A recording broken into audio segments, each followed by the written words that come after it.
tandikidde ku mukyalo bamuyita Bindeeba. Ye mukyala Bindeeba ndoza mumanyi bamuyita Rape. Oyinza omuyita Precious Remi Nakito. Omukyalo ono abadde mu mbeera ya kunoonya mwana ne kati abadde batamwagaliza ebbanga nno abadde amaze akabanga ng'abantu bamwebuuza obufumbo bwayingiramu nga tetulaba mwana. Ne press conference waliwo gye yali ayina ng'alina omuzannyo gw'atongoza yavaayo ne yeetondera abantu n'abagamba ekisinga okunnuma okubeera nga tazaala anoonyezza omwana abadde akyabuze naye era bino ebigambo yabyogera ng'agamba anoonya omwana naye akyabuze. Abangamba nti sizaala.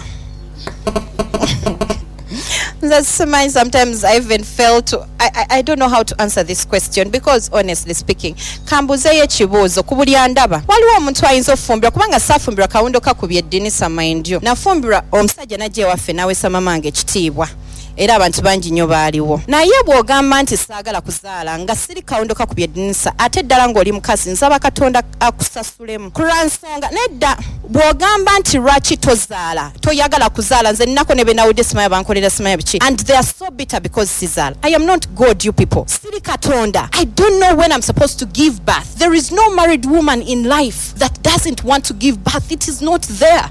Tichiriwo. But when you force me to give birth for my husband,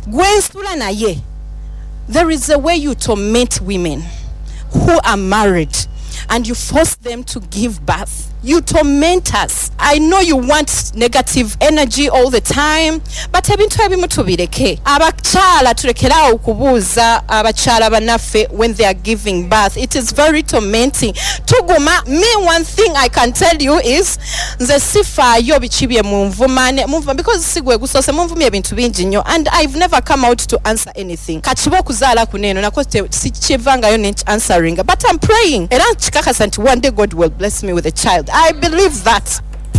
Aya basi ndowooza omukyalo oyo muwulidde gwe bayita Rape oyinza omuyita Nakito abadde anoonya lwe bayita olubuto anoonyeza olubuto emyaka n'emyaka kati nno mu weekend omukyalo ono yagambye yavudde mu sikaani n'alaga n'agamba abaali bagamba nti tagenda kuzaala bangi bamugambye nti lwaki obubaka obwo butaddeyo abantu nga tebaagaliza abantu balina emitima egy'ettima ayina obubaka bwe yabawadde n'agamba abo bagamba nti sijja kuzaala agamba lwakaweza emyezi 2 naye baaba uno kabagambe naye njagala okugamba abalogo baakuno nti bannange mbakakasa try me try mweroza try me. Bring it, son, I bring on God. Bring it, I bring on God. Nabe weredde. Muloga n'ebitaba kwatako. Obushiriku bubajjudde. Mwe muloga ebiba. Essanyu ly'omulala ne munyiga. Ne mukola mutya.